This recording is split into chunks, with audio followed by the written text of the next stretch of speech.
South India shopping mall the wedding మంత్ర సరికొత్త wedding collection south India shopping mall.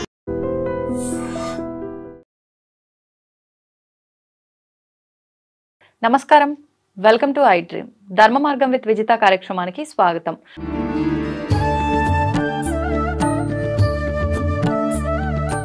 ప్రస్తుతం మనతో పాటు ఉన్నారు వేద పండితులు శ్రీరామ్ చిరావూరి గారు. ఇప్పుడు వారితో మాట్లాడి మరిన్ని విషయాలు తెలుసుకుందాం. ప్రత్యేకించి మనం ఇంతకు ముందర క్రిందటి ఎపిసోడ్లో గరుడ పురాణం గురించి కొంచెం అయితే మాట్లాడుకున్నాము. అసలు దాని గురించి ఇంకా మిగతా విషయాలు కూడా చర్చించే ప్రయత్నం ఈ ఎపిసోడ్లో చేద్దాం. నమస్కారం అండి. జై శ్రీరామ్. గరుడ పురాణం గురించి ఇంతకుముందు మనం కొంత సమయం మాట్లాడుకోవడం జరిగింది.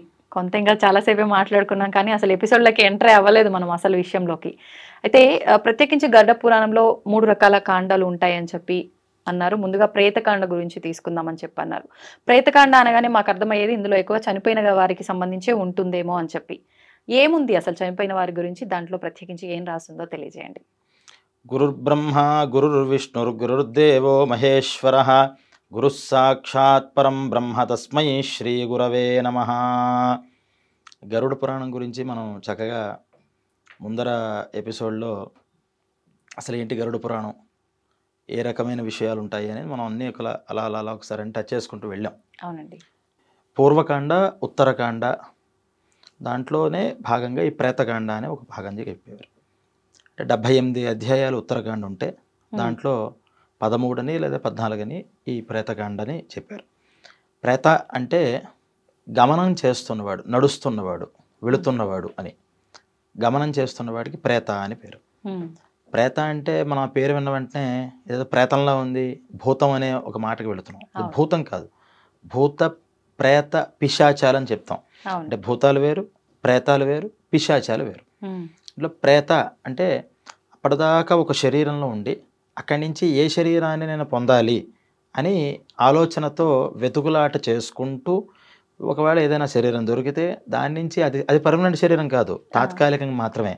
కాబట్టి పర్మనెంట్ అడ్రస్ లేకుండా నాకు పర్మనెంట్ అడ్రస్ కావాలి అని అప్పటిదాకా తాత్కాలికంగా అక్కడ టెంపరీగా కాలక్షేపం చేస్తున్న వాళ్ళకి ప్రేత, మనం లౌకికంగా అర్థం చేసుకోవాలంటే ప్రేత అని పేరు. ఈ ప్రేత యొక్క విషయం ఎలా ఉంటుంది అంటే, ఎప్పుడు ప్రేత అవుతాడు? ఇక్కడ శరీరంలో ఉన్నంతసేపు కూడా జీవుడు, మనిషి ఫలానా పేరు అని ఆ పేరుతో చెప్పబడతాడు. పోయిన వెంటనే అదే మనిషిని ఏమంటాం? శవం అంటాం. అప్పుడు ఎంత ప్రేమగా ఉన్న తండ్రి గారైనా, భర్త అయినా సరే, ఇంకోళ్ళైనా సరే, ఇంట్లో శవాన్ని తీసుకెళ్తున్నారు, శవం ఉంది అని మాట్లాడతారు తప్పితే నాన్నగారు ఉన్నారు, నాన్నగారిని తీసుకెళ్తున్నారు అని మాట్లాడలేరు. ఎందుకంటే నాన్నగారు అనేటటువంటి పదార్థం దాంట్లోంచి వెళ్ళిపోయింది. కేవలం ఖాళీ శరీరం ఉంది కాబట్టి దానికి శవం అనే పేరు పెట్టారు. ఇప్పుడు ఈ ప్రేత మరణించిన తర్వాత నుంచి దాని గమనం ఎలా ఉంటుంది, అసలు దాని ఏం ఆలోచిస్తుంది, పోయేటప్పుడు పరిస్థితి ఎలా ఉంటుంది, ఇక్కడి నుంచి పోయిన తర్వాత ఎక్కడెక్కడికి వెళుతుంది, ఎక్కడెక్కడికి వెళితే ఇక్కడ కర్మలు ఎందుకు చేయాలి, ఇక్కడ వాళ్ళు చేస్తున్న కర్మలకి అక్కడ పోయే వాళ్ళకి లింక్ ఎలా కుదురుతుంది అని ఇలాంటి విషయాలన్నీ మొత్తం ఈ ప్రేతకాండలో చెప్పబడతాయి. ఇక్కడ 10 రోజులు కర్మ చేస్తారు, దశదిన కర్మ అంటారు.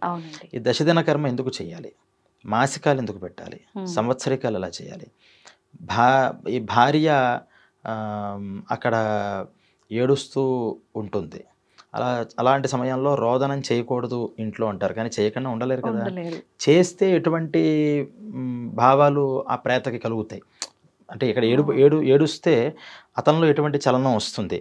అలాగే ఈ శ్మశానానికి తీసుకెళ్ళిన తర్వాత కొడుకు యమసూక్తం అని పారాయణ చేయిస్తుంటారు కొడుకు చేత, అది చేయకపోతే బ్రాహ్మలు చేస్తుంటారు. ఎందుకు చేయాలి, ఇలా అనేక విషయాలు. ఇంకా ముఖ్యం ఏంటంటే అసలు అగ్నితోనే ఎందుకు సంస్కారం చేయాలి. మనలో హిందూ సంస్కృతిలో చాలామంది, 90% మంది అగ్ని సంస్కారమే చేస్తారు. హిందూ సంస్కృతిలోనే ఉంటూ ఈ ఖననం అంటే పూడ్చిపెట్టడం కూడా చేస్తారు కొంతమంది. అంటే ఈ అగ్ని సంస్కారం ఎందుకు చేయాలి, ఎవరెవరిని పూడ్చిపెట్టాలి. ఇప్పుడు కడుపుతో ఉన్నటువంటి గర్భిణీ స్త్రీ మరణిస్తుంది, మరణించినప్పుడు ఆమెకి ఎలా చేయాలి కర్మ. మరి కడుపులో కూడా ఇంకో పిల్లాడు 4 months 5 months అయినా ఉంటాడు కదా లోపల. ఆ మంత్స్తో పాటు ఉన్నటువంటి వాళ్ళని అలా దహనం చేయొచ్చా? చేస్తే ఏమవుతుంది, మరి అక్కడ ఆయా లోకాలకి ఇక్కడ ఏ శరీరం ఎలా అయితే మరణించిందో ఆయా శరీరాలు అక్కడ మళ్ళీ ఉత్పన్నం అవుతూ ఉంటాయి. ఇక్కడ గర్భిణీగా ఉన్నప్పుడు ఆమె దహనం చేస్తే అక్కడ కూడా మళ్ళీ గర్భిణిగానే ఆ శిక్షలన్నీ అనుభవించాల్సి వస్తుంది. ఇద్దరు అంది ఖచ్చితంగా. అందుకని ఏం చెప్పారు అంటే గర్భిణిగా ఉన్న స్త్రీకి గర్భం అయిన తర్వాత మనం మరణం అయిపోతే కనుక లోపల నుంచి ఆ పిండాన్ని వేరు చేసి అప్పుడు దాన్నేమో పూడ్చమని పిండాన్ని ఈ గర్భిణిని ఖననం చేయమని చెప్పారు విషయాలు. ఇలా అలా అనేక విషయాలు చెప్తూ ఇక్కడ జరుగుతున్నటువంటి పాపాలు అంటే ఈ పాపాలు ఏ పాపాలు చేస్తే ఎటువంటి యాతనలు అక్కడ వస్తాయి అనేది కూడా సందర్భవశాత్తు చెప్పుకుంటూ వెళ్ళారు. ఆ పాపాల నుంచి మరి ఇక్కడ ఉన్నప్పుడు వాడు దాని నుంచి బయటపడడానికి అవకాశం ఉంటుంది, కానీ అక్కడ యాతన శిక్షలు పడిన తర్వాత ఇప్పుడు ముందరగానే మనం తప్పు ఒప్పు తెలుసుకుని సక్రమంగా మనం ఉండాలి సమాజంలో.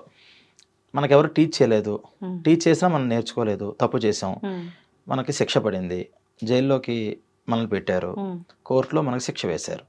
ఇప్పుడు నేను అక్కడ శిక్ష అనుభవిస్తూ నేనేం చేయగలుగుతా? ఆ తప్పిదాన్ని మళ్ళీ చేయలేము. సత్ప్రవర్తనని మాత్రమే పెట్టుకోగలుగుతాం. సత్ప్రవర్తన కనుక ఉందంటే కనుక కొంత సడలింపు చేస్తారు. మరి ఈ నరకలోకాల్లో ఈ పాపాల నుంచి వాడు ఎస్కేప్ ఎలా అవుతాడు? సత్ప్రవర్తన అనేది కూడా లేదు అక్కడ. ఇక్కడ ప్రవర్తనలాగా అక్కడ ప్రవర్తనలు ఉండవు. కేవలం శిక్షలు అనుభవించడానికే ఆ శరీరం, శిక్షలు అనుభవించడానికే ఆ లోకాలు. మరి అప్పుడు ఈ పిల్లలు చేస్తే కర్మల వల్ల వాళ్ళకి సత్ప్రవర్తన వల్ల ఎలాగైతే శిక్షలు సడలింపోతాయో ఇక్కడ ఆ సంతానం చేసేటటువంటి కర్మలు, దానాలు, ధర్మాలు వల్ల వాళ్ళకి ఎక్కడ ఉపశమనం లభిస్తుంది అనేటటువంటి విషయాలన్నీ చెప్పుకుంటూ వెళ్ళింది ఈ ప్రేతకాండ. ఈ ప్రేతకాండలో అసలు ఎలా ప్రారంభమైంది అనేది మనం గరుడ పురాణాలు చూస్తే ప్రేతకాండ విష్ణుమూర్తి యొక్క వాహనం ఏంటి? గరుత్మంతుడు. ఆయనకి ఒకసారి అనిపించిందిట, అస్తమానం ఇంక ఇక్కడే విష్ణుమూర్తి దగ్గరే సేవలు చేస్తున్నాం, చాలా మనకి విష్ణు సాన్నిధ్యం మించింది ఇంకోటి ఏం లేదు. కానీ ఆయన ఏమిటి మరి పక్షి ఒక దగ్గర కూర్చోదు కదా, అది అలా విహంగ వీక్షణం అంటారు దాన్నే. అలా వెళుతూ అన్ని చూస్తూ చూస్తూ చూస్తూ వీక్షణం చేయాలనే సహజ సిద్ధమైనటువంటి ఆ కోరికని ఒకసారి స్వామివారి దగ్గర చెప్పిందిట. నేను మామూలు పక్షిని కాదు కదా, నేను నీ వాహనాన్ని గరుత్మంతుడిని, వైనతేయుణ్ణి, కాబట్టి నేను 14 భువనాలు ఒకసారి చూసి వద్దాం అనుకుంటున్నాను అంటే తప్పకుండా వెళ్ళి దానికి ఏముంది అన్ని చూసిరా అన్నట్టు ఆయన స్వామివారు.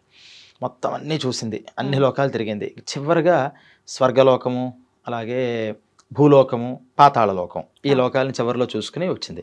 అయితే గరుడ పురాణం చెప్తారు, ఎన్ని లోకాలు చూసినా సరే రాని బాధ ఈ భూమి మీదకి రావడంతోనే కలిగిందిట. అంటే ఏ లోకంలోనూ మనంత కష్టపడుతున్న వాళ్ళు ఎవరు లేరు. అయితే సుఖపడతారు లేదా కేవలం కష్టపడతారు. కానీ ఈ కష్టం ఎటువంటిదంటే నరకలోకంలో ఉన్నటువంటి కష్టం కన్నా భూలోకంలో ఉన్న కష్టం చాలా ప్రమాదం.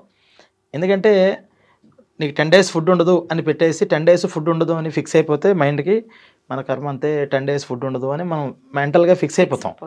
కానీ ఈరోజు నీకు చాలా డెలిషియస్ ఫుడ్ పెట్టానని చెప్పి మళ్ళీ మర్నాడు ఇలా పెడతారేమో అని మనం ఎక్స్పెక్ట్ చేస్తున్నప్పుడు అవతలకు పోన్నాం అనుకోండి, దాన్ని వెంటనే మనం తీసుకోవడం చాలా కష్టమైపోతుంది. భూలోకంలో ఉన్న కష్టాలు అన్నీ ఇలాగే ఉంటాయి. ఒక మంచి జరుగుతుంది, మన ఇంత మంచి జరిగింది, ఇంతమంది నన్ను పొగిడారు అనుకునే లోపలే మళ్ళీ 10 మంది మళ్ళీ అదే పొగిడిన వాళ్ళు మళ్ళీ విమర్శిస్తూ ఉంటారు.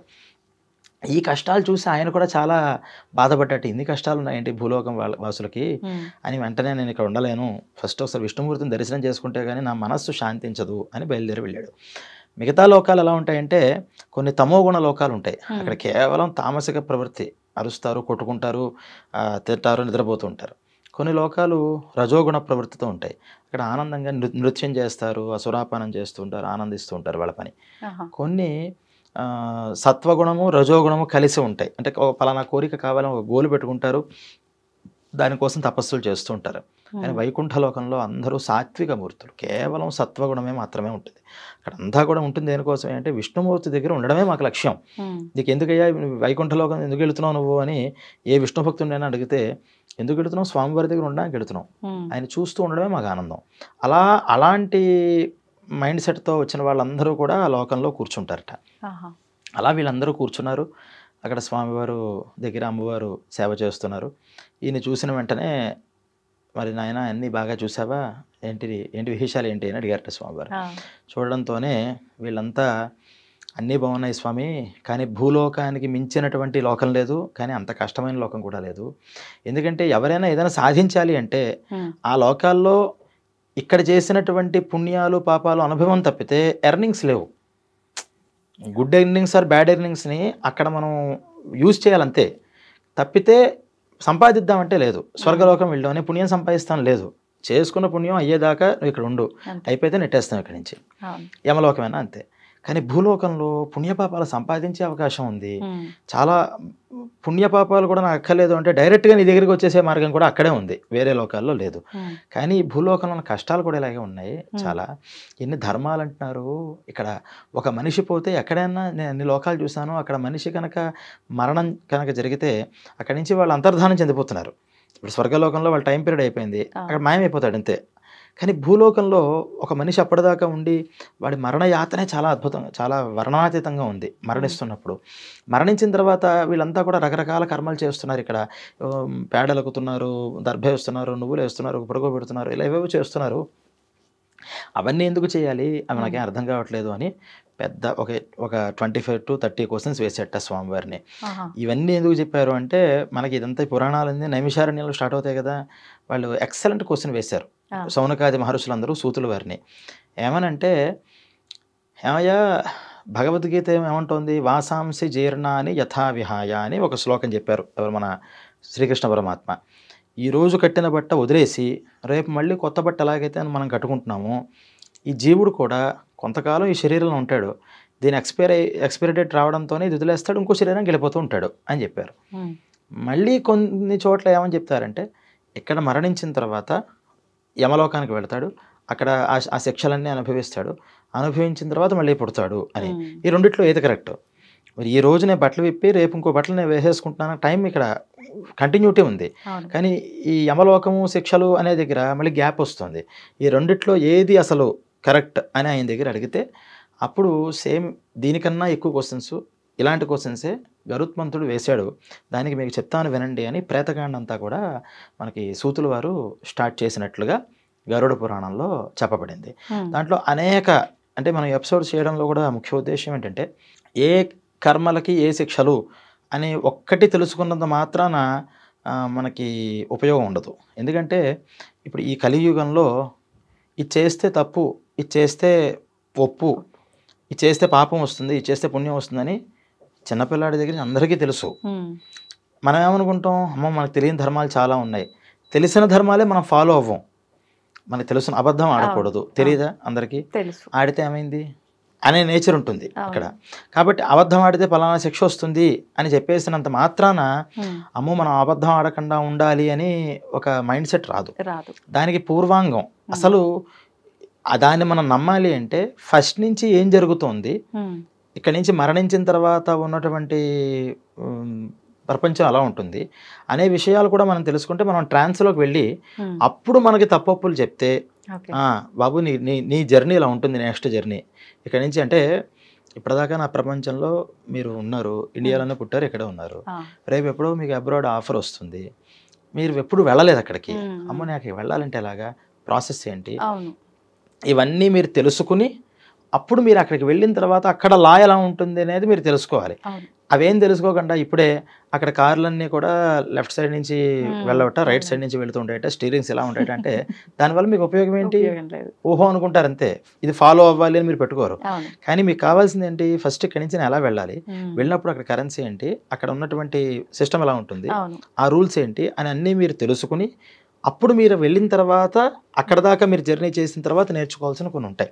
అలా ఫస్ట్ బేసిక్గా ఇవన్నీ మనం తెలుసుకోవాలి. ఏది ఇక్కడి నుంచి మన నెక్స్ట్ జర్నీ ఎలా ఉంటుంది, ఆ జర్నీలో మనం ఏం జరుగుతోంది, ఆ జరగడానికి లాజికల్గా మనం ఇప్పుడు దాని అనుభవంలోకి తెచ్చుకుంటున్నామా లేదా అంటే ఇవన్నీ శాస్త్రాలన్నీ తప్పు కాదు, కానీ నమ్మే వాళ్ళకి తప్పు కాదు అని నమ్మకంతో చేస్తారు. నమ్మని వాళ్ళ పరిస్థితి, అందుకనే ఈ రోజుల్లో ఏమంటారు, నమ్మితే ఉన్నాడు దేవుడు, నమ్మకపోతే లేడు. నమ్మినా నమ్మకపోయినా దేవుడు అనేవాడు ఉన్నాడు, మన నమ్మకం డిపెండ్ అయ్యే లేదు. అది మనం నమ్మితే మనం సక్రమంగా ఉంటాం, నమ్మకపోతే అలాగే ఉండిపోతాం. ఎందుకని ఇప్పుడు కొంచెం ఏంటంటే ఇప్పుడు ప్రతి ఒక్కళ్ళు లాజికల్గా క్వశ్చనింగ్ చేస్తూ ఉండడం, దానికి అదే విధానంగా వాళ్ళు సమాధానం వినాలి అనడం. ఇప్పుడు అన్నీ మనం ప్రత్యక్షంగా నిరూపణ చేయలేం. ఎందుకంటే ఫర్ ఎగ్జాంపుల్ మరణించేటప్పుడు ఈ గరుడ పురాణంలో చెప్తారు, 1000 తేళ్ళు ఒక్కసారి కుడితే ఎలాంటి నొప్పి వస్తుందో మనిషి పోతున్నప్పుడు అంత నొప్పిని అనుభవిస్తాడు అని. ఎవరైనా ఏ మనిషి అయినా సరే ఆ గ్రంథుల నుంచి ఆ ప్రాణాలని తీస్తారు. ప్రాణాలని 5 రకాల ప్రాణాలని దాంట్లోకి బయటికి తీసేటప్పుడు అప్పటిదాకా చాలా కాలం దీంట్లో పెనవేసుకుని ఉండిపోయింది కదా, శరీరంతో మమకారం ఉంది, మానసికంగా అందరితోనూ రిలేషన్స్ ఉన్నాయి, అన్నీ కట్ చేయాలి.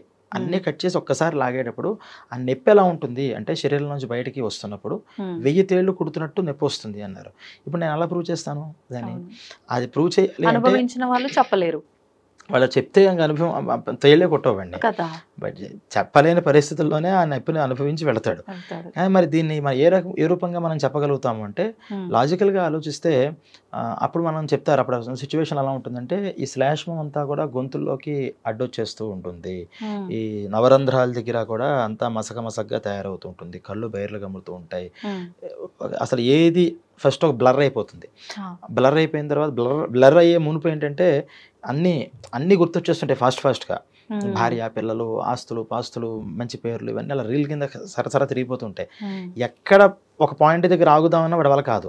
అందుకనే చిన్నప్పటి నుంచి నువ్వు ధర్మం చేయి, నామం వండుకుంటూ ఉండు. ఆ సమయంలో నామం గుర్తు రావాలన్నా, భగవంతుడు గుర్తు రావాలన్నా చాలా మనం ప్రయత్నం చేయాలి. అప్పుడు చేయకుండా అప్పటికప్పుడు మనం చివరిలో 60 years వచ్చిన తర్వాత శ్రీరామకోట రాస్తానంటే అవి గుర్తురావు. ఎందుకంటే మనం లైఫ్ స్పాన్లో ఎక్కువసేపు దేనికి పెట్టామనేవి అప్పుడు మనకి తిరుగుతాయి. ఇవన్నీ తిరుగుతున్న సమయంలో ఒక్కసారి అలా బ్లర్ అయిపోయి మనం ఏదైతే బాగా ఎక్కువ మానసికంగా మనం ఆలోచించామో ఆ విషయం మనకు కనిపిస్తూ ఉంటుంది. ఇది చెప్పారు. మనం మామూలుగా కూడా ఇక్కడ నిద్రపోతున్నప్పుడు లేకపోతే ఎప్పుడైనా మనం బాగా సివియర్గా జ్వరం అలాంటి పరిస్థితులు వచ్చినప్పుడు కూడా ఈ గొంతు కనుక మనకి శ్లేష్మం కనుక అడ్డేస్తే ప్రాణం పోయినంత పని ఏంది, అసలు నాకు ఊపిరాడలేదు, ఇంకోడాడలేదు అంటూ ఉంటాం. అంటే అక్కడ వాళ్ళు వర్ణించినటువంటిది అప్పుడప్పుడు ఒక 10% మనకు అనుభవంలో కూడా వస్తూ ఉంటుంది. ఇలా ఎలాగైతే వస్తుందో మనకు బాగా ఇష్టమైనటువంటి ఒక వ్యక్తి మరణించాడు, లేకపోతే దూరం అయ్యాడు, చాలా బాధపడిపోతాడు. చాలా అసలు నాకు ఇంకా ప్రపంచమే అక్కర్లేదు, ఇదే అక్కర్లేదని. ఆ బాధ ఎలా ఉంటుంది అని మనం అడిగామనుకోండి, ఏమని చెప్తాడు? ఎలా ఉంటుందో చెప్పు అంటే చెప్పలేడు. బాధ ఉంది చాలా, నేను చెప్పలేకపోతున్నా, మనస్సు పగిలిపోతుంది, నా బుర్ర బదలైపోతుంది, మనస్సు పగిలిపోతుంది అని ఇలాంటి పదాలు చెప్తాడు తప్పితే నా బాధ ఎగ్జాక్ట్గా ఎలా ఉంటుంది అని చెప్పలేడు. ఆ చెప్పలేనంత బాధ ఎలా ఉంటుందో దాన్ని మనకు అర్థమయ్యేలా చెప్పడం కోసం 1000 తేళ్లు ఒక్కసారి కుడితే ఎలా ఉంటుంది అని చెప్పారు. అది శారీరకంగా వచ్చేటటువంటిది. మానసికంగా దానికి మనం చెప్పలేకపోతుంటే శరీరంతో వచ్చేటటువంటి బాధని ఆ పోయినవాడు అనిపించేదాన్ని ఎలా చెప్తాం? చెప్పలేం. కానీ ఇప్పుడు ఇవన్నీ వాళ్ళు ఎలా చెప్పారు అంటే వాళ్ళ తపస్సుతో మరి పరకాయ ప్రవేశాలు లాంటివి ఉండేవి. వాళ్ళు దాన్ని అనుభవించి చెప్పారు, అందుకనే వాళ్ళు మహర్షులు అయ్యారు. మనం అనుభవం ఉంటే కానీ మనం చెప్పలేము. మనం అనుభవిస్తే మనం చెప్పలేం. ఇప్పుడు మనం మరణించాం అనుకోండి, మనం చెప్పే పరిస్థితి లేదు. కానీ మహర్షులకి ఏంటంటే ఆ అనుభవించి మళ్ళీ దాన్ని చెప్పగలరు, అనుభవం లేకుండాను దాన్ని చెప్పగలరు. రెండు సిద్ధులు వాళ్ళకు ఉంటాయి. అందుకనే పూర్వం పరకాయ ప్రవేశం అనేటటువంటిది ఉంటుంది. పరకాయ ప్రవేశం అంటే ఇంకోళ్ళ శరీరంలోకి వీళ్ళు వెళ్ళి దాంట్లో కూర్చోవడం. మనకి ఆది శంకరాచార్య స్వామి వారి చరిత్రలో కూడా ఆయన పరకాయ ప్రవేశం చేశారని చాలా ఈ విద్యలో మనకి సుమారు ఒక 500 సంవత్సరాల క్రితం వరకు కూడా పరకాయ ప్రవేశం చేసేవాళ్ళు ఉండేవారు. తర్వాత కూడా అంటే మనుషుల్లోకి డైరెక్ట్గా కాకపోయినా చిన్న చిన్న పక్షుల్లోకి వాటిలోకి ఏదైనా చిన్న జీవరాశులు మరణిస్తే వాటిల్లోకి పరకాయ ప్రవేశం చేసేవాళ్ళు ఒక 200 years బ్యాక్ కూడా ఉన్నారు. ఇప్పుడు కూడా ఉండొచ్చు ఎక్కడైనా. అంటే అలా వేరే మనుషులు కాకుండా వేరే జీవి మరణించే సమయంలో అయినా అలానే ఉంటుంది. ఎవరి ఏ పెయిన్ అయినా సరే వాళ్ళకి ఇది 1000 తేళ్ళుదా అంత ఉండదు. ఎందుకంటే ఎమోషన్స్ ఎంత మనం కాంటాక్ట్ అయిపోయామో, ఎంత మనం బాగా పెనవేసుకున్నామో దాని నుంచి బయటకు రావడం అంత కష్టం. మరి పశువులకి పక్షులకి అంత రిలేషన్స్ ఉండవు. వాటికి ఏంటంటే ఇంకా చెప్పాలి అంటే mother father wife husband relations కూడా వాటికి లేవు. కేవలం తన శరీరం ఆహారం అంతవరకు, ఆహార నిద్ర భయమైథున అని సామాన్యమే తత్ పశుభిర్నరాణం అని ఆ 4 కాబట్టి వాటికి కొంచెం సులువుగానే వదిలేస్తాయి. కానీ మనం ఏంటంటే మన ఇల్లు, మన సమాజం, మన దేశం అని చాలా అంటే గుడ్ రిలేషన్స్ అయితే అక్కడ మనకి రాగద్వేషాలు ఉండవు. అంటే నిజంగా ప్యూర్ లవ్ అంటే ఏంటి? ఇప్పుడు చాలామంది లవర్స్ ఉన్నారు కదా, వీళ్ళంతా లవ్ చేస్తూనే ఉంటారు. లవ్ అంటే ఏంటంటే రాగద్వేషాలు లేదు. ఆ మనిషి అంటే నాకు ఇష్టం, ఆ మనిషి సుఖంగా ఉండాలి, ఆ మనిషి నన్ను ఇష్టపడాలి అని అనుకుంటే స్వార్థం అవుతుంది, అది ప్రేమలో ఉండదు. ఆ మనిషి మీద నాకు ద్వేషం లేదు, నా మనిషి నేను ఇష్టపడుతున్నాను కానీ నా మీద ఇష్టం కలగట్లేదు, నన్ను అంత మాత్రం నా కోపం రాకూడదు. ఇలా రాగద్వేషాలు లేనటువంటి ఏ భావం అయితే ఉందో అది ప్యూర్ అనమాట. ఎక్కడైనా దయ, అంటే వాళ్ళు ఎలా అయినా ఉండని, నేను మాత్రం వాళ్ళ మంచిని కోరుకుంటాను. అంతే, నేను ఇష్టపడుతున్నాను తప్పితే వాళ్ళని ఇష్టపడాలని కూడా ఏమవుతుంది, పైశాచికత్వం అవుతుంది. నీకు ఇష్టం కలిగింది నువ్వు దాన్ని ఎక్స్ప్రెస్ చేయి. నువ్వు వాళ్ళ నుంచి వచ్చే ఎక్స్పెక్టేషన్స్ అంటే వాళ్ళ బిహేవియర్ బట్టి డిపెండ్ అయి ఉంది అంటే నీ దాంట్లో ప్యూరిటీ లేదు అని అర్థం.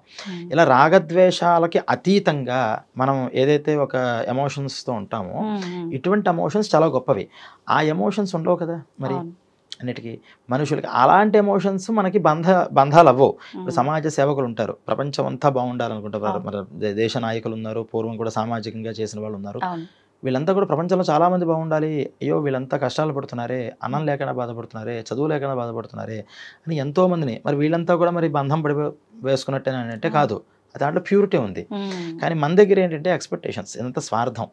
ఈ కలుషితమైనటువంటి వాటిలో ఎప్పుడైతే మనం ఈ బంధాలు ఏర్పరచుకుంటామో ఈ బంధాల్లోంచి బయటపడేప్పటికి ఆ పెయిన్ వస్తుంది బాగా. ఇప్పుడు కొంతమంది ఉన్నారంటే ఉన్నారు కానీ ఫ్యామిలీతో ఎలాంటి అటాచ్మెంట్ లేకుండా ఏది శాశ్వతం కాదు అని ఒక బండరాయి టైప్ ఉండే వాళ్ళు ఉంటారు. అటువంటి వాళ్ళ విధానం ఎలా ఉంటుందంటారు? చాలా మంచి ప్రశ్న వేశారు. దీంట్లో బండరాయి విధానము అంటే అన్ని విషయాల్లోనూ అలాగే ఉంటున్నాడా అనేది మనం చూడాలి. అంటే పక్కన భార్య ఉంది, పిల్లలు ఉన్నారు, తల్లిదండ్రులు ఉన్నారు, వాళ్ళ విషయం నాకు అనవసరం, ఆ పిల్లలు చదువుతారు, ఏదో చేస్తుంటారు, నేను కాకపోతే ఇంకోటి చూసుకుంటారుగా అని వదిలేసి ఈయనేం చేస్తున్నాడు, ఇప్పుడు ఆయన తన మీద తనకి కూడా అలాగే వదిలేస్తున్నాడా అనేది మనం చూడాలి. తన మీద తనకు కూడా నాకేముంది, నాకు ఇచ్చాలు, నేను ఏదో ఖాళీగా, వాళ్ళేమో పూజలు వ్రతాలు తపస్సులే చేయక్కల్లా, ఖాళీగా కూర్చున్నారు, ఆ భగవంతుడు పెడుతున్నాడు కూర్చున్నాను, నాకు మిగతా యావిగేషన్స్ నాకు వద్దు, అసలు విషయాలే నా మైండ్లో వద్దు, ఉంటే తింటా లేకపోతే లేదు, నాకు ఏది వద్దు అనే టైప్, నాకేం వద్దు, అసలు యావిగేషన్స్ వద్దంటాను, మిగతా విషయాలు నాకు వద్దు, నేను అలా ప్రశాంతంగా, దాన్ని మనం మెడిటేషన్ అంటాం, వాళ్ళ అది కొంచెం దైవం ఎప్పుడైతే తగిలిందో స్పిరిచువాలిటీ అనేది, డివోషనల్ అనేది మనం అంటాం. ఇవేం లేకుండా కూడా ఉండేవాళ్ళు ఉన్నారు, వాళ్ళకంటావు. కానీ సెకండ్ కేటగిరీ ఏంటంటే మిగతా విషయాలు పట్టవు కానీ తన విషయాలు మాత్రం బాగా పట్టించుకుంటారు. నాకు ఇది ఇష్టం, నేను ఇది సాధించాలి, నేను ఇలా అనుకుంటున్నాను, నేను ఇలా ఉండాలి, నేను ఇలా అనుకుంటున్నాను కాబట్టి నా మాట నెగ్గాలి అని ఇది అనుకుంటూ మిగతా వదిలేస్తున్నాడంటే సోంబేరి. అంటే మిగతా విషయాల్లో పట్టించుకోవడానికి ఆయనకి బాధ్యత రాహిత్యం అనమాట. కానీ అటువంటి వాళ్ళకి ఈ ధర్మాన్ని కూడా మరి పోగొడుతున్నాడు కదా. ఇప్పుడు నిజంగా అనురాగంతో ఉన్న భార్య కోసం, పిల్లల కోసం, తల్లిదండ్రుల కోసం ఏవో ఎక్స్పెక్టేషన్స్ పెట్టుకుని ఏం చేసినా తన కర్తవ్యాన్ని తను పాటిస్తున్నప్పుడు మార్క్స్ బాగానే పడతాయి. కానీ తన కర్తవ్యాన్ని కూడా మరి వదిలేస్తున్నట్టే కదా ఈ బాధ్యత రాహిత్యం వల్ల. అటువంటి వాళ్ళకి ఏమవుతున్నాయి అంటే ఇంకా డబుల్ పెనాల్టీ పడుతుంది ఖచ్చితంగా.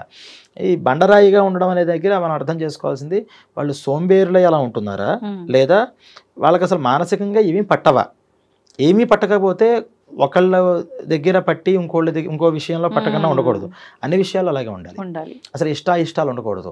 ఎక్కడ నాకు ఇది కావాలి అది కావాలి అక్కలా పెడితే అలాంటి వాళ్ళు ఉన్నారు అదే సమాజంలో. అలా వాళ్ళకి ఏం పట్టదు. వాళ్ళకి ఏంటి, వాళ్ళ అలాంటి కర్తవ్యాన్ని విస్మరించరు. వాళ్ళకి జాబ్ ఉంది, జాబ్ వెళ్తారు సైలెంట్గా. ఒక టీచర్ గారు మాకు తెలుసున్న ఆయన ఒక ఆయన ఉండేవారు, ఆయన టీచరు. ఆయన వెళ్ళి ఆయన పని ఏంటి అంటే స్కూల్కి వెళ్ళాలి, టీచింగ్ చేయాలి. టీచింగ్ 100% ఆ కోర్స్ అంతా కూడా చక్కగా చెప్పేవారు. మిగతా ఇప్పుడు అక్కడ కూర్చున్న తర్వాత చిట్ చాట్ చేసుకుంటుంటారు కదా మిగతా కొలీగ్స్, అవి ఏం పట్టించుకోరు. ఆయన కూర్చుని ఆయన పుస్తకం ఎవరైనా మాడితే నవ్వుతారు. ఆయనకేమి మాట్లాడడం ఆ విషయాలు ఇంకోళ్ళ గురించి పొరపాటును కూడా ఒక బ్యాడ్ కామెంట్ చేయరు. ఆయన అసలు ఇంకోళ్ళ గురించి మాట్లాడరు. ఫస్ట్ ఆయన మాట్లాడితే నవ్వుతారు, పలకరిస్తే బాగుందా మితభాషి. మళ్ళీ అక్కడి నుంచి వస్తారు, ఆయన శాలరీ రావడంతోనే వాళ్ళు ఆవిడ చేతిలో పెడతారు, కూర్చుంటారు. ఇంకే విషయం ఆయనకు అనవసరం, ఇంట్లో కూర్చుంటారు అంతే. ఏంటి ఇంట్లో ఏం కావాలి, తర్వాత ఏంటి ఫ్యూచర్ ప్లానింగ్, అవన్నీ భగవంతుడు చూసుకుంటాడు. నేనేం చేస్తున్నాను, నా ఉద్యోగం చేస్తున్నాను, ఇది ఇచ్చినవాడు అది చేయడా అంటాడంతే. మిగతా పట్టించుకోడు. పాపం వాళ్ళ ఆవిడకేమో వీడి గురించి అర్థం కాదు, ఈయనకేం పట్టదు, అన్నీ నేనే చూసుకోవాల్సి వస్తుందని పాపం ఆవిడకి స్ట్రెస్ ఆవిడకు ఉంటుంది కదా. ఇద్దరు షేరింగ్ చేసుకుంటే వేరు, కానీ శాలరీ ఒకటి ఇచ్చేస్తే మిగతాదంతా బర్డెన్. పాపం ఆవిడేమో అలా ఫీల్ అవుతూ ఉండేవారు.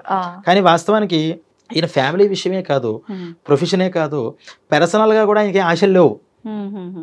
ఆయనకి ఆయన మెంటాలిటీనే అంత. అటువంటి వాళ్ళు చాలా ఫ్రీగా ఉంటారు. వాళ్ళ కర్తవ్యాన్ని విస్మరించట్లా. భార్యకి చేయాల్సింది, భర్తకి చేయాల్సింది, పిల్లలకి చేయాల్సింది, మంచో చెడో అంతవరకు ఆయన చెప్తారు తప్పితే ఎక్స్పెక్టేషన్స్ లేవు వాళ్ళకి. వాళ్ళు కర్మయోగులు చెప్పాలి అంటే. కర్మయోగి అంటే ఏంటి, కర్మ చేస్తున్నారు తప్పితే అట్నుంచి మళ్ళీ ఏది ఎక్స్పెక్ట్ చేయట్లా ఏ విషయంలో, పిల్లల విషయంగా. అంటే వాళ్ళు అటు పాపము పుణ్యము ఏది తీసుకోవట్లేరు అంటారా? వాళ్ళకి రెండు అంటవు, కర్మే అంటదు. అంటే చేతికి ఆయిల్ రాసుకుని ఏదైనా ముట్టుకుంటే మనకి ఎలాగైతే అంటదో, ఈ మైండ్ సెట్తో చేసిన వాళ్ళకి ఏది అంటదు. ఇంకా వాళ్ళు కనుక స్పిరిచువల్గా వెళ్ళారంటే, అంటే నేను డివోషనల్ మతాలక్కల్లా స్పిరిచువల్గా వాళ్ళు ఇంకా ఆత్మవిమర్శ చేసుకుంటూ, స్పిరిచువాలిటీ వేరు, డివోషనల్ వేరు. డివోషన్ దగ్గర ఏదో ఒక విగ్రహము, పూజ, ఒక మంత్రము, తంత్రము, భక్తి ఇవన్నీ ఉంటాయి, ఆరాధన, దానికి ఒక మతం పేరు చెప్పుకోవచ్చు. స్పిరిచువాలిటీకి ఇవన్నీ లేవు, పూజలతోనూ వాటితోనూ పని లేదు. ఆధ్యాత్మికత అంటే మనల్ని మనం బాగా విశదీకరించి వెతుక్కోవడం. ఆయన ఆ సాధన కనుక చేసినట్లయితే ఖచ్చితంగా ఆయనకు ముక్తి వస్తుంది ఆ మైండ్ సెట్కి. మిగతా అవన్నీ పట్టవు, యావిగేషన్స్ లేవు కదా. అలాంటి వాళ్ళకి జన్మరాహిత్యం, అటువంటి వాళ్ళు ఉన్నారు. ఇప్పుడు ఇందాక మీరు చెప్పినటువంటి బండరాయి, వీళ్ళు బండరాయే, భార్య ఏమంటుంది, బండరాయి అండి ఆయన, ఏం పట్టదు ఆయనకి, ఎలా వస్తారు తీసుకుని చేస్తారంతే, మిగతా అని నేనే చూసుకుంటున్నాను అంటుంది పాపం. కానీ వాస్తవానికి బండరాయి కాదు ఆయన, చాలా కోమలం. ఇంకో బండరాయి సెక్షన్ ఉంది. ఆ బండరాయి సెక్షన్ ఏంటంటే, ఇప్పుడు ఇంట్లో భార్య వివాహం చేస్తారు, కొంచెం భార్య ఉద్యోగం, చిన్న ఉద్యోగం, భార్య ఏమో పాపం ఎక్కువ కోరికలు ఉంటుంది. ఎందుకంటే ఆవిడకి అవి ఇష్టం.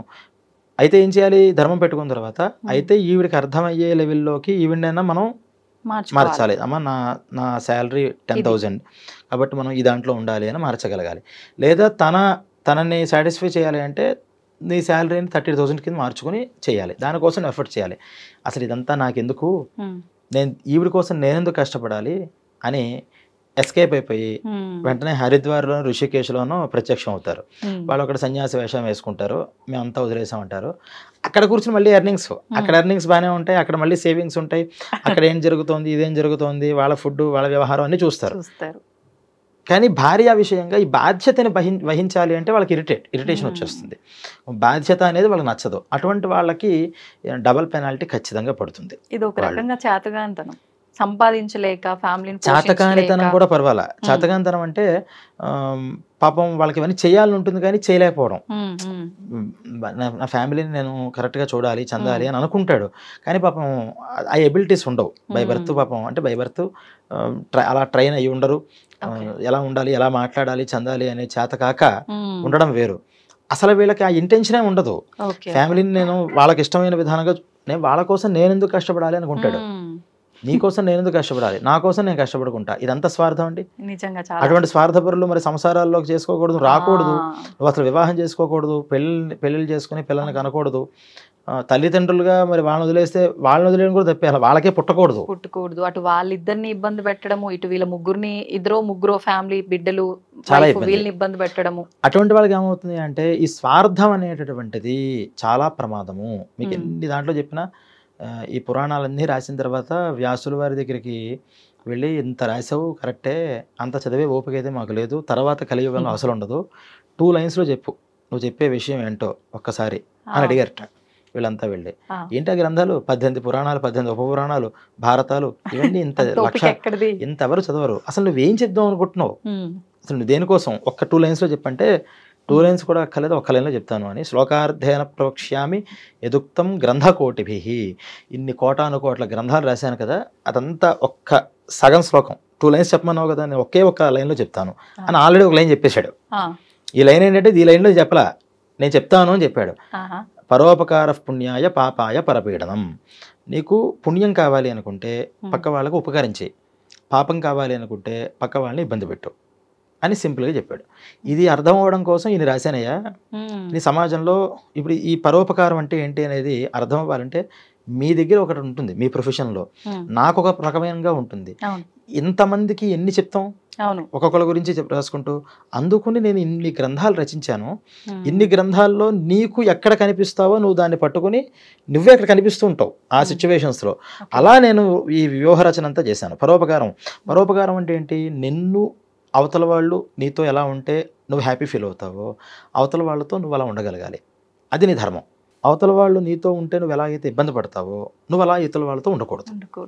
ఇది నీ లైఫ్ స్టైల్గా మార్చుకుంటే నువ్వు సాక్షాత్తు దైవాంశ సంభూతుడు అంటే దైవంలోకి ఐక్యం అవుతావు, ఇంకో మోక్షం లభిస్తుంది.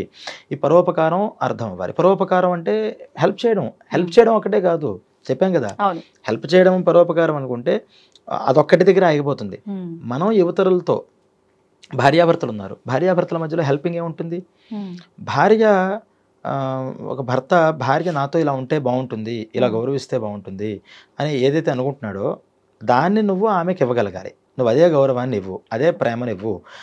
నేను ఇంట్లోకి రావడంతోనే కాస్త నన్ను మంచిగా రిసీవ్ చేసుకోవాలి అనుకున్నావు, నువ్వే అలా ఉండొచ్చు కదా.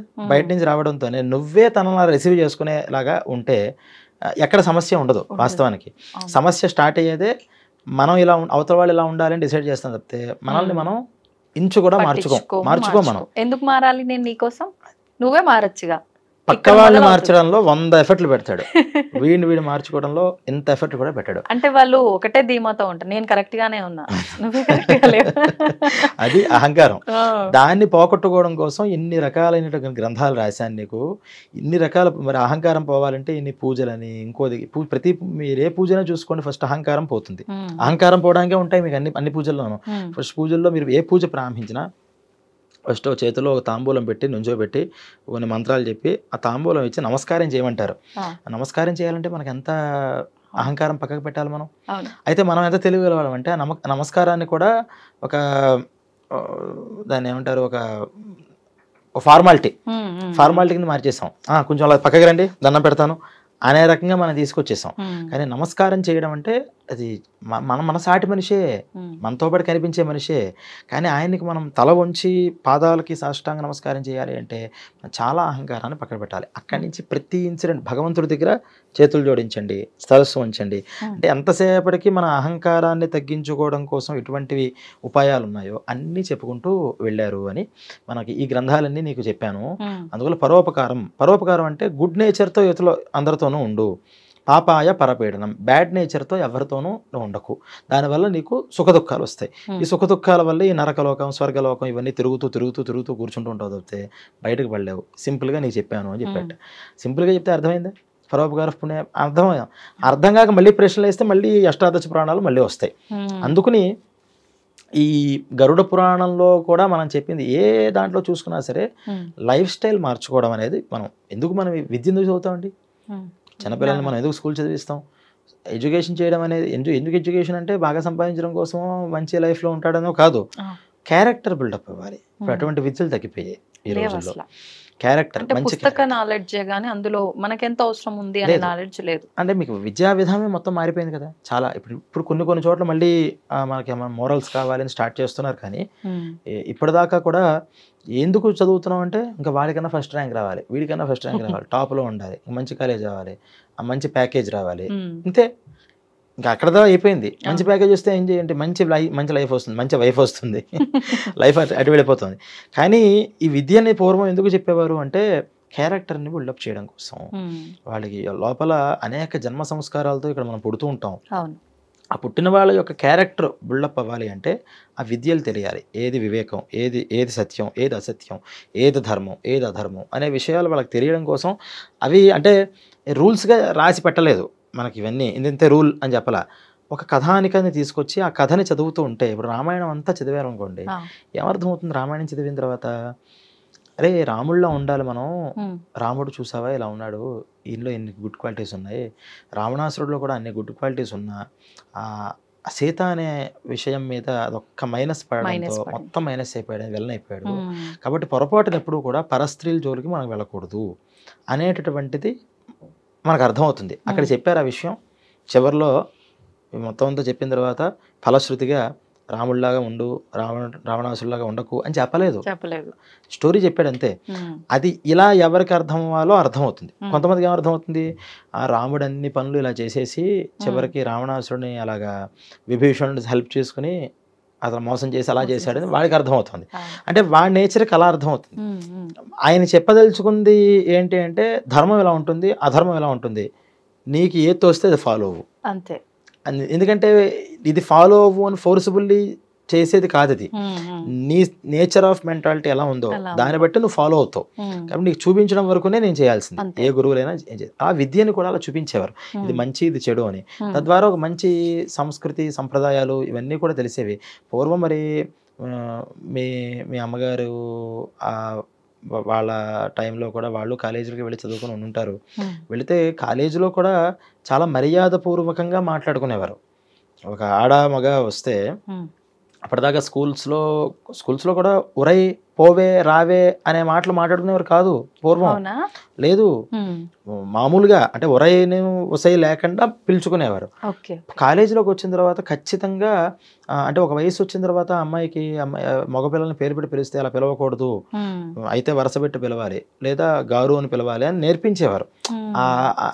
కాలేజీలోకి వెళ్ళిన తర్వాత కూడా ఆటోమేటిక్గా ఫ్రెండ్ అయినా సరే ఒకళ్ళనొకళ్ళు గౌరవ వాచకంతోనే పిలుచుకుంటూ ఉండేవారు. ఒకవేళ ఇంకా ఏదైనా చిన్నప్పటి నుంచి స్నేహితుడు అయిపోతే కనుక అప్పుడు ఉరై ఉసైలు లేకుండా పిలిచేవారు. ఇప్పుడు ఏమైపోయిందండి, భర్త లేదు, భార్య లేదు, ఎవరు లేదు, అందరూ ఉరై ఉసైలే. అంటే ఒక దీనివల్ల అంటే పిలిస్తే తప్పేంటంటే అది పిలిస్తే తప్పేం ఉండదు, ఎలాగైనా పిలవచ్చు, కానీ దాని ఇంపాక్ట్ అన్ని విషయాల్లోనూ పడుతుంది. అంటే ఒక కేర్లెస్ తనం, ఒక గౌరవం ఇవ్వాలి, మనం పుచ్చుకోవాలి అనే నేచరే మనం పోతున్నాం కదా. గౌరవాలే ఉన్నాయి, ఇలా పిలిస్తే తప్పేంటి, నీకు అంత గౌరవం ఇవ్వాలంటే అహంకారం ఇంకా పెరుగుతోంది తప్పితే తగ్గట్లా. అందుకని మన లైఫ్ స్టైలే మారిపోయింది. ఈ లైఫ్ స్టైల్ మనం ఏ గ్రంథాలు చదివినా, ఏ విద్యలు చదివినా, ఏ పురాణాలు చదివినా, ఇప్పుడు నేను ఎపిసోడ్లు చేసుకున్నా, చివరికి ఏంటి మనకి అంటే దాన్ని బేస్ చేసుకుని మన లైఫ్ స్టైల్ మనం మార్చుకోవడం కోసమే. అందువల్లే ఈ గరుడ పురాణం కూడా మనం చెప్పుకునే దేనికోసం అంటే దీన్ని బట్టి ఇవి వినడం వల్ల వింటే మనం డైరెక్ట్ పాయింట్స్ ఉండవు. చెప్పాను కదా, నేను కూడా ఎలాగే చెప్తున్నానంటే అదే ప్యాటర్న్ నేను ఫాలో అవుతున్నా. డైరెక్ట్గా ఇది శిక్ష, దీనికి ఇది, ఇలా అయిపోతే మీరు నాశనం అయిపోతారు, అదే అయిపోతారు, ఇదే అయిపోతారంటే ఈ కామెంట్లో పెట్టేవాళ్ళు కూడా రకరకాలుగా పెడతారు. అంటే ఇదొక ట్రోలింగ్కి ఇది ఒక కంటెంట్ మనం ఇచ్చినట్టు అవుతుంది. దానివల్ల వాళ్ళకి టైం వేస్ట్, నాకు ఇంకా టైం వేస్ట్. దానికన్నా మనం ఒక సంప్రదాయ పద్ధతిలోకి వాళ్ళని మనం తీసుకుని రాగలిగితే కొంచెం సమయం ఎక్కువైనా వాళ్ళు విని థింకింగ్ ప్రాసెస్ ఎలా చేయాలి, ఆలోచన ధోరణి ఇలా ఆలోచించాలి, మనం ఇలా చేయాలి అని వాళ్ళకి తెలియకుండానే వాళ్ళ మీద ఒక ఇంపాక్ట్ పడుతుందేమో అని ఒక చిన్న ప్రయత్నం. దాంట్లో భాగంగా ఈ గరుడ పురాణాన్ని మనం చెప్పుకుంటున్నాం. దీనివల్ల ఇది విన్ని మనం నేర్చుకోవాల్సింది ఏంటి అంటే కర్మ మీద శ్రద్ధ. మనం చేస్తున్నాం, రిచువల్స్ ఎందుకు చేస్తున్నాం, ఆ చేసేది దాంట్లో మనం ఎందుకు శ్రద్ధగా చేయాలి, ఎందుకు చేయాలో తెలుసుకుని చేయడం వల్ల ఆ శ్రద్ధ అనేది వస్తుంది. ఇప్పుడు అది లేకే కదా, బ్రతుకున్న తల్లిదండ్రులని చూడట్లేదు, పోయిన తర్వాత కూడా వాళ్ళకి అసలు పూర్తిగా లేదు. మళ్ళీ ఇప్పుడు వాళ్ళకి ఏదైనా ప్రతిబంధకాలు అంటే పిల్లలు పుట్టకో, పిల్లలకు పెళ్ళకపోతే మళ్ళీ ఆస్ట్రాలజర్స్ దగ్గరికి వెళితే నీకు పితృశాపం ఉంది అంటే అప్పుడు మళ్ళీ నాసిక పరిగెత్తాలా, గోకర్ణం పరిగెత్తాలా, ఆ పరిహారం చేసుకోవాలా, ఈ పరిహారం, నారాయణ బల్లో అని వాటి వెనకాల తిరుగుతారు. ఉపయోగం ఏంటి? ఉన్న తల్లిదండ్రులను చూసుకోవట్లేదు, పోయిన తల్లిదండ్రులకి నువ్వు చేయాల్సిన కర్మలు చేయట్లేదు, సడన్గా వెళ్ళిపోయి నీ పిల్లలకు అదంతా మళ్ళీ ఇంకా స్వార్థం కాదు. అంటే తల్లిదండ్రులని ప్రేమతో చేయాలి ఫస్ట్ పాయింట్, ధర్మంతో చేయాలి సెకండ్. అది కూడా కాకుండా నీ పిల్లలు బాగుండడం కోసం అంటే మీరందరూ భూతాలు, మా పిల్లలు నేను చేయకండి, నీకు ఇది పడేస్తున్నాను, ఎంత దారుణం అంటే అంత దారుణమైన క్రిమినల్ మెంటాలిటీలోకి సమాజం వెళ్ళిపోతుంది అనేటటువంటి ఒక ఆవేదనతో మనం దీన్ని చెప్పుకోవడం జరుగుతుంది. అందువల్ల ఇది మనం ఇలా కొనసాగించి తర్వాత ఈ వాళ్ళు వేసిన ప్రశ్నలు, గరుత్మంతుడు వేసిన ప్రశ్నలు కానీ అలాగే సౌనకాది మహర్షులు వేసిన ప్రశ్నలు కానీ అన్నీ కూడా అలా అలా అలా మనకి మొత్తం అంతా కవర్ చేయడానికి మనం ప్రయత్నం చేసుకుందాం. తప్పకుండా అండి. నిజంగా అంటే మనం ఎంత తక్కువలో ఎపిసోడ్ చేయాలన్నా కూడా టాపిక్ అసలు నిజంగా తక్కువ చేయకపోవడమే ఉత్తమమేమో. నిజంగా ఇలా మనం కొంచెం ఎక్కువగా చెప్పుకుంటేనే వివరంగా అర్థమవుతుందేమో అనిపిస్తుంది. నిజంగా చాలా చక్కగా వివరించారు. వింటా ఉంటే ఇంకా నాకు ఇంకా వినాలి, అయ్యో చెప్తే బాగుండి, ఇంకా చెప్తే బాగుండి అనిపిస్తుంది. ధన్యవాదాలండి. తవ్వుతూనే శివలింగం సరే దాన్ని అట్లా కప్పేసేయండి, చూపించదండి. మూర్తి పూజ కాదు, సాక్షాత్ బ్రజేంద్ర నందన భగవాన్ ఉన్నారు మూర్తిలో. ఏమీ ఆశించకుండా ఆరాధించే వాళ్ళు కూడా ఉన్నారా ప్రభుజీ? నిజమైన భక్తి అంటే మనకు తెలియదు కాబట్టి